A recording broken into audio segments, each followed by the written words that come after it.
January 27th, 2022. Now, this is really confusing from my couch potato perspective. Having gone through elementary, middle school, and high school in the state of New York, toggling between countrymen have lost their kids in the state of New York, and I was in some form of educational system with them at one part, and then I was in a hybridized situation. I also spent a portion being just in family standard for education. So there is this experience that I've had on both sides, tolerance, experience, observation, that leaves me really, on a racial basis or bias, very numb. I don't. I see things in a concerning light, but only because of how real life action and motion for my person has been really like almost trapped in a situation where radiological light and technology has been enhanced, and I'm trapped in it with no money, no way out. And they have made all of these obstacles via like education and so on and so forth, in as like obstacles to like no, they don't have to deal with me or hire me or even in like allow me to participate in the local society. So that's difficult. Also, it makes getting contacts outside of this just one state of New York very difficult. I don't know where the other 13 colony members are. But this, on the television this morning, sets up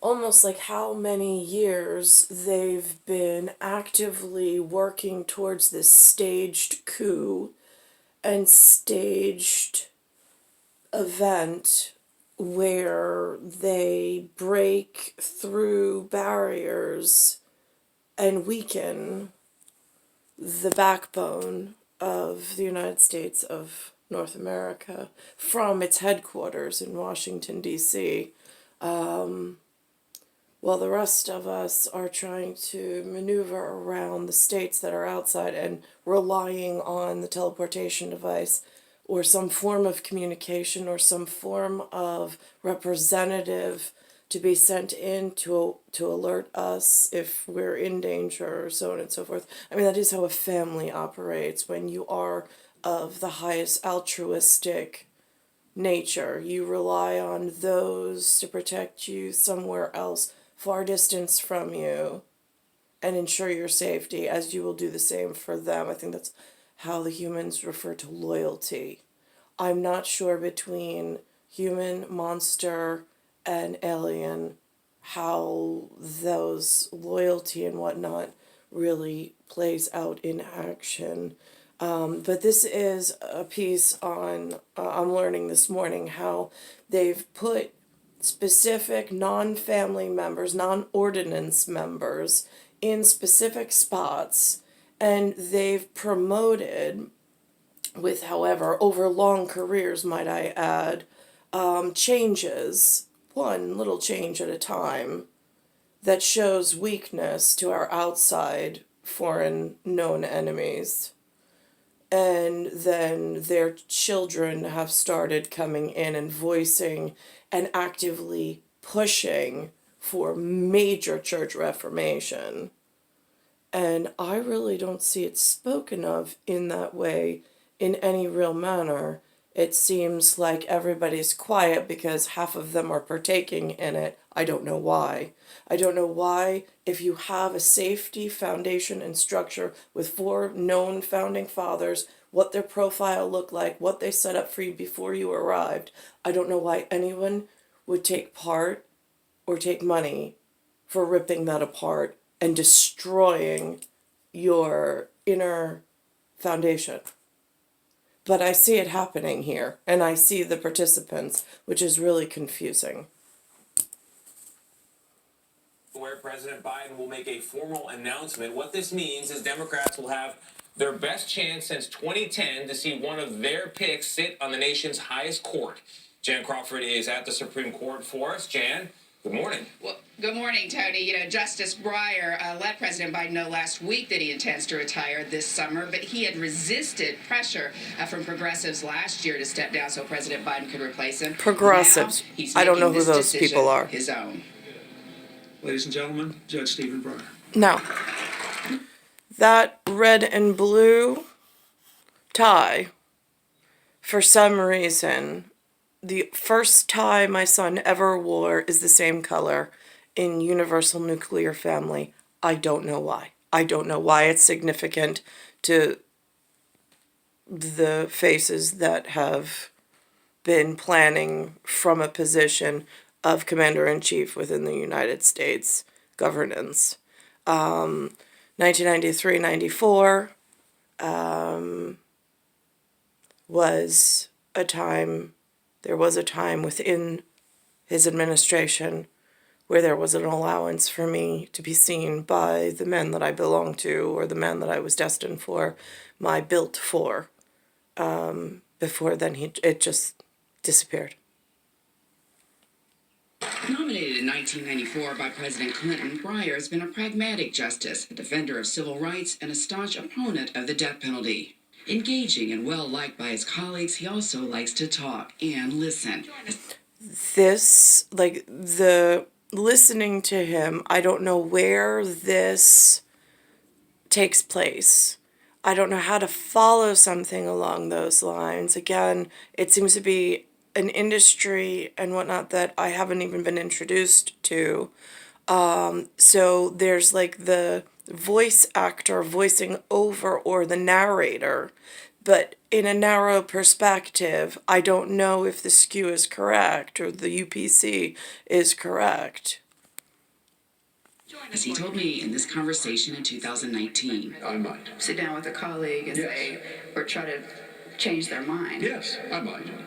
But I've learned over time that everyone on the court, of course, wants everyone to agree with them about everything all the time. There's long been speculation about when Breyer, an older justice, though still as mentally sharp and active as ever, would retire. But after the death of Justice Ruth Bader Ginsburg, the drumbeat from progressives got louder. When exactly I should retire or will retire has many complex parts to it. I think I'm aware of most of them. His retirement. Now, I don't know if progressive is a movement. I don't know who's involved in it. I don't know how it was funded, how it was backed, how it started, who started it. Again, that's the minutia that's really important to have on file, but I don't know where, because there's been so much, I don't know, I don't even have a word for it because I'm so out of the loop. But these apparently are the faces of the Supreme Court, which does not look ordinance.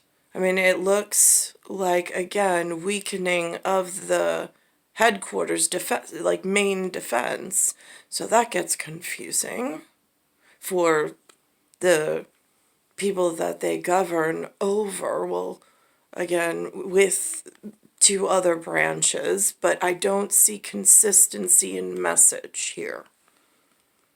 Will not change the ideological makeup of the court. The ideological makeup, right, but the familial structure has been destroyed.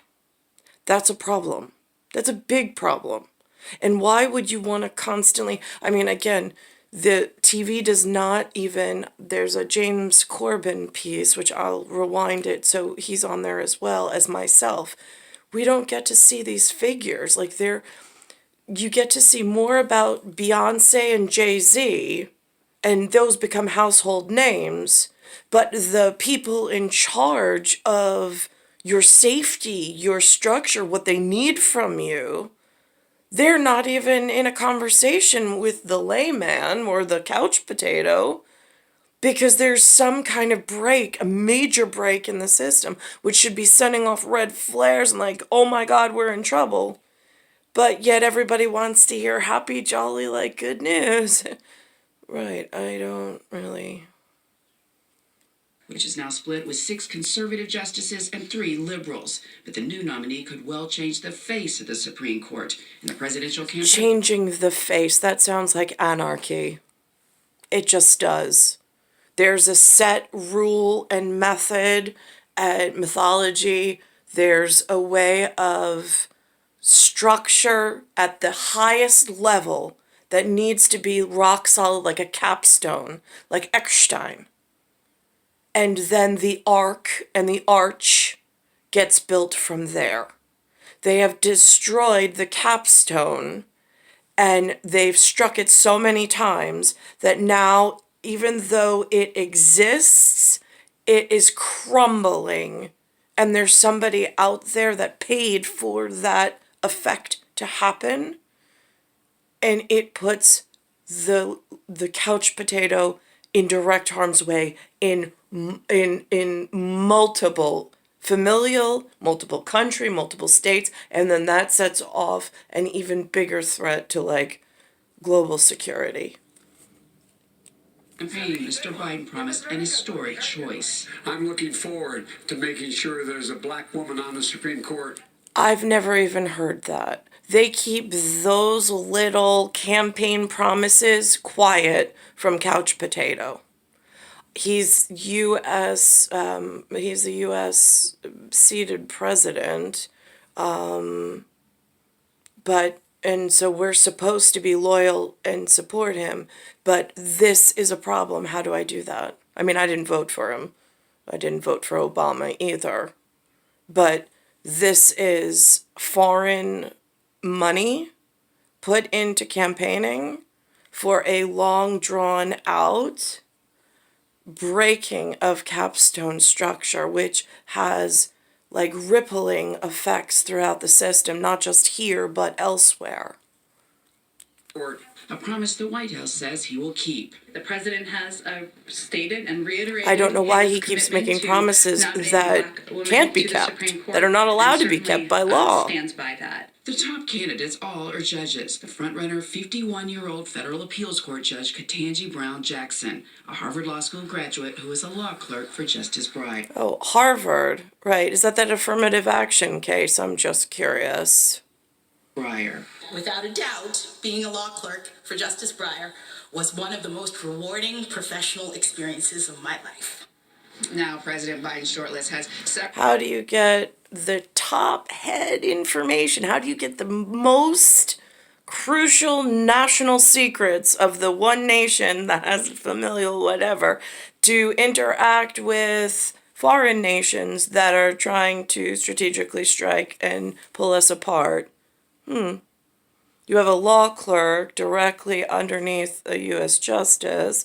Right, okay, so I am seeing that there are major problems in the system that keep going unaddressed.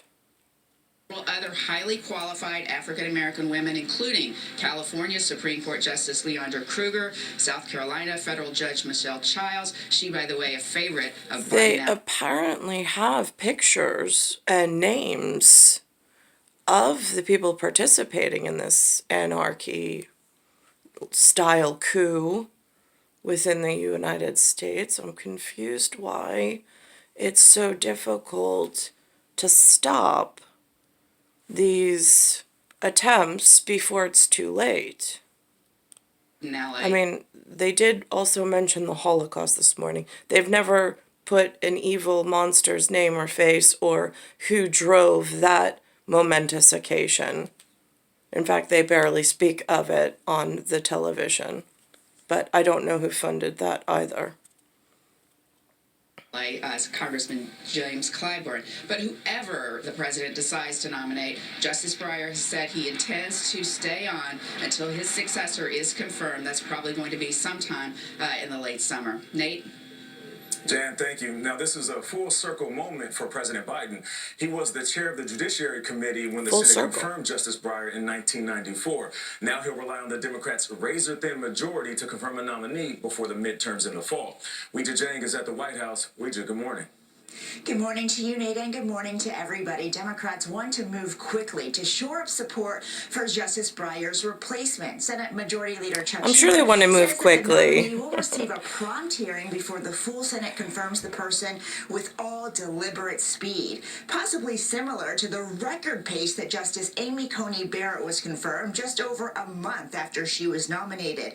Republicans would like to move slower, but they essentially paved the way for a confirmation for President Biden's pick. GOP lawmakers changed the Senate rules back in 2017. So 2017, so they've been actively destroying the founding fathers' government and allowance from many years prior and helping out in some anarchist movement. I do not understand humans. I don't.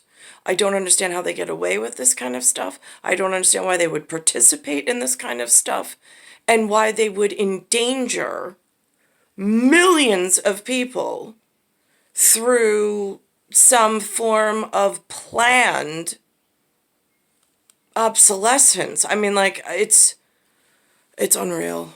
To allow a Supreme Court nominee to be confirmed with a simple majority. And since there is a 50-50 split in the Senate, as long as Democrats stick together, Vice President Kamala Harris would be able to break the tie. Now, here we are. Red, blue. I don't see a capstone there anymore. I see a whole lot of broken arch. Now, with the president's approval rating at an all-time low over inflation and his stalled Build Back Better plan, appointing a black woman to the Supreme Court would be a campaign promise kept and a much-needed political win. As to Vice President Kamala Harris was under consideration for the Supreme Court, White House Press Secretary Jen Psaki said that President Biden has every intention of running for re-election in 2024 with her on the ticket. Gail? All right, thank you very much, Weijia Jiang. This morning, tens of millions of people face a cold snap that is pushing into the Northeast and will... All right, I'm going to find that James Corbin bit. Hang on a second. All right. Virginia Tech in Miami on the basketball court. Closing seconds of the game. The Canes' Charlie Moore rips the three-point jumper. I'm waiting for James Corbin. He comes right after this.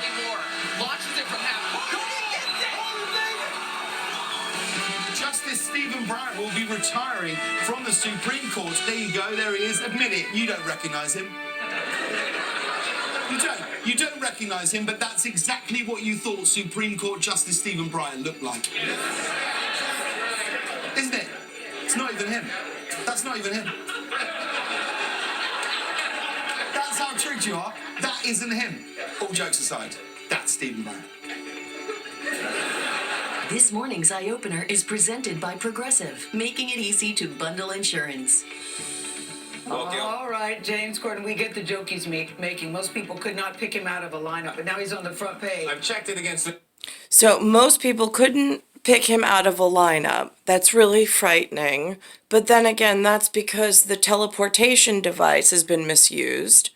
The radio has been misused. The messaging system to keep the public safe has been misused, and they've been misled.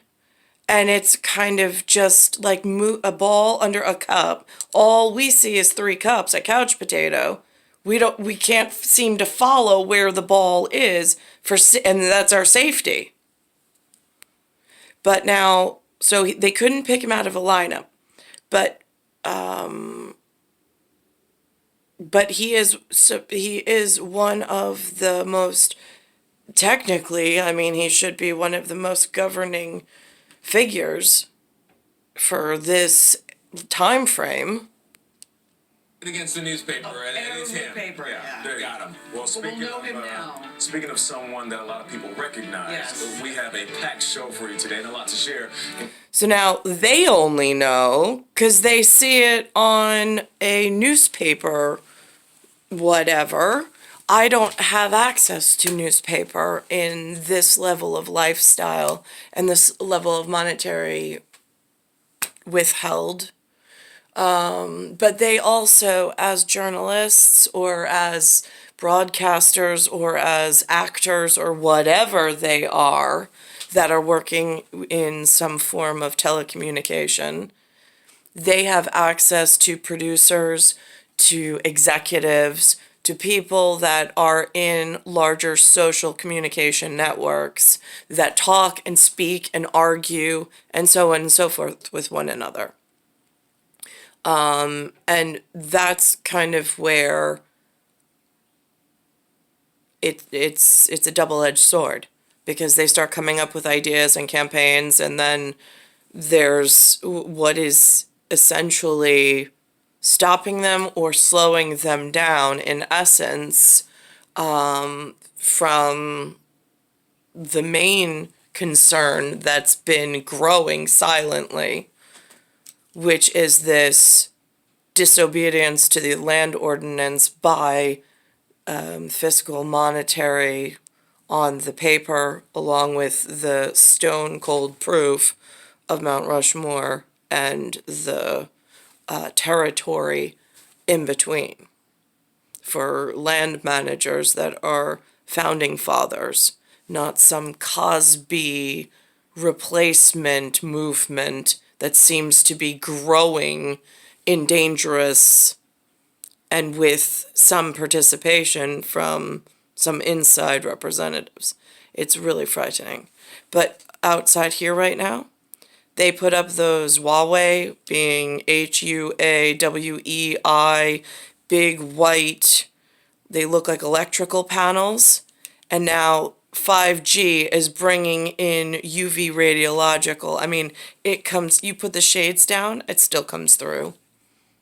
I mean, there's no escaping this level of sunlight or UV rays. It looks like an X-ray technology. And all of this is going on while all of this entertainment swears that they're innocent in some manner, or they're working in the right format for what's needed. But it's not what's being announced at the front door. It's star 1978, star 8378, Nicole, Cattaruzza. It's Earth, Solar System, Milky Way, Universe, Galaxy is broken. It's Bayside Station, Bayside, New York, 11361.